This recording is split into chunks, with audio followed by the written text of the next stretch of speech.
Thompson with Danchuk Manufacturing, coming to you live from the Reno Event Center here at Hot August Nights. Want to let everybody know that Mike Knibb and I had the pleasure of opening up the very first ever newly produced 1955 grill.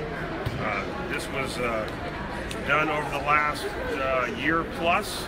Master Craftsman Larry Kelly at Danchuk Manufacturing in California has worked day and night for many months putting this together.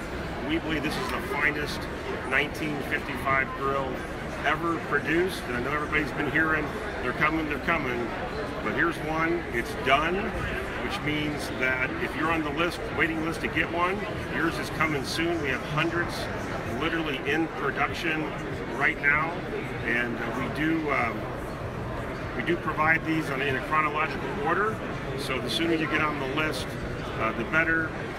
But again, give Danchuk a call today, get your order placed, get you in the queue. And if you're in Reno, 4 Hot August Nights this week, come by. This is the first one the world's ever seen.